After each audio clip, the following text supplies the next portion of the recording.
Nah, beberapa jalan keluar. Sebelum nanti Bu Indah akan tambahkan sedikit ya, jangan banyak-banyak. Ya, ya banyak juga nggak apa-apa ya.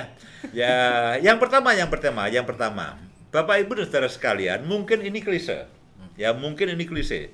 Ya, terimalah pasanganmu secara tulus. Bulat 100%, no komplain. Sudah belajarlah mensyukuri dengan apa yang ada pada pasanganmu. Apapun, sudahlah, tutup mata. Tutup mata, terima apa adanya dengan tulus. Dan syukuri apa yang ada. Jangan menyesal. Dan jangan tunjukkan penyesalan, saudara, kepada pasangan. Apalagi secara terus-menerus. Saya ulangi. Ini bahaya. Jangan tunjukkan penyesalan. Ya, dulu aku pikir kamu itu begini, ternyata sekarang begini. Dulu aku pikir kamu itu baik, sekarang ternyata begini. Nah, itu kalau diulang-ulang terus setiap hari, setiap minggu, setiap bulan, setiap tahun, udah menikah 20 tahun. Dulu aku pikir begini, aku berharap keluarga ini begini, aku berharap seperti ini, tapi kenyataannya seperti ini. Nah, jangan tunjukkan penyesalan, apalagi diulang terus-menerus terhadap pasangan kita. Kalau pasangan kita lama-lama menyadari, oh, aku ini ternyata ditolak. Aku ini ternyata tidak diterima oleh sepenuhnya oleh pasanganku. Entah itu suami, entah itu istri, ketika sampai satu waktu orang itu menyadari bahwa aku ditolak dan aku tidak diterima apa adanya, aku tidak dihargai apa adanya, itu satu titik orang akan frustasi. Satu titik akan frustasi, dan menurut saya itu adalah titik bahaya.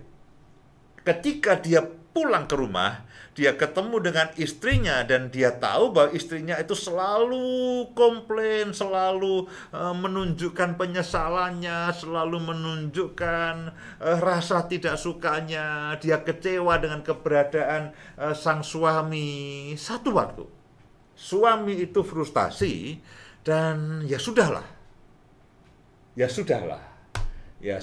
dan tidak jarang ketika di luar dia mendapatkan penghargaan. Mungkin dia seorang pimpinan di perusahaan, ada perempuan yang lain, mungkin sekretaris lah atau apa, yang respect, yang selalu memberikan pujian, memberikan penghargaan. Ya repot. Ya demikian juga dengan suami terhadap istri. Kalau kita tunjukkan penyesalannya, lalu kita teriak-teriak mulai dari rasa penyesalan yang halus sampai penyesalan yang katakanlah kasar, ya aku menyesal menikah dengan kamu loh. Tidak jarang loh saya dengar kata-kata itu.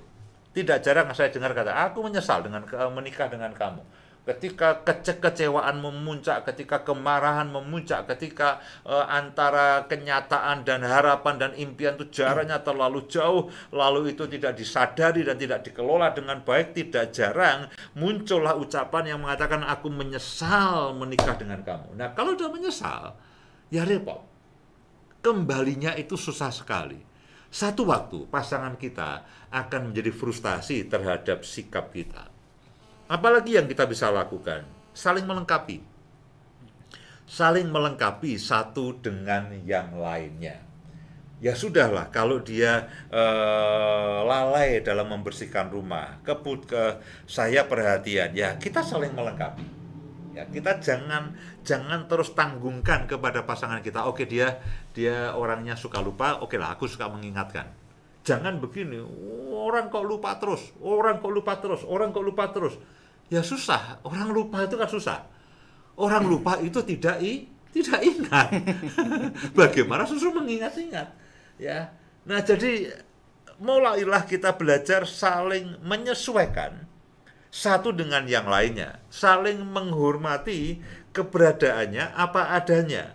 Kemudian ya sudah, kita menyukai ya keadaan pasangan kita, lalu saling melengkapi, saling menutupi satu dengan yang lainnya. Berubahlah terlebih dahulu. Ya, berkali-kali saya tanyakan, Pak, kalau dalam pemulihan rumah tangga, siapa yang harus berubah? Itu bukan kita. Bukan kita. Oh, kita harus berubah sama-sama. Tidak. Yang berubah haruslah saya.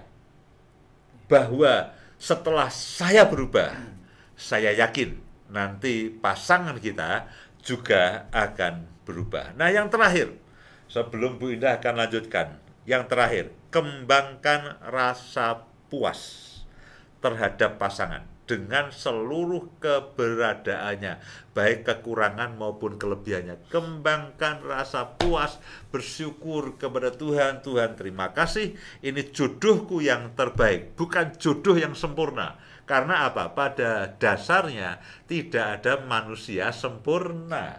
Tidak ada manusia sempurna. Yang ada adalah jodoh yang paling cocok. Ya, sejodoh itu artinya cocok. Cocok satu dengan yang lain. Nah, cocok itu bukan berarti sama. Cocok itu juga bukan berarti itu seperti yang saya bayangkan satu dengan yang lain. Tidak. Cocok itu artinya bisa saja berbeda. Berbeda orientasi, berbeda kebiasaan, berbeda karakter. Cocok itu artinya kita bisa saling melengkapi satu dengan yang lain. Jadi belajarlah menerima dengan tulus. Jangan komplain, jangan tunjukkan penyesalan terus-menerus, karena itu akan membuat pasangan kita menjadi frustasi. Terima pasangan kita apa adanya, dengan tulus. Kita belajar menyesuaikan diri, kita belajar saling melengkapi satu dengan yang lain, dan selalu harus dimulai dari saya. Kemudian yang terakhir adalah kembangkan rasa puas. Karena ketika kita puas, cinta kita tidak pernah pudar. Dan kalau cinta kita tidak pernah pudar, kita bisa menikmati kehidupan suami istri yang menyenangkan. Kita bisa menikmati kebahagiaan bersama-sama, baik suami istri maupun orang tua anak. Monggo, silakan.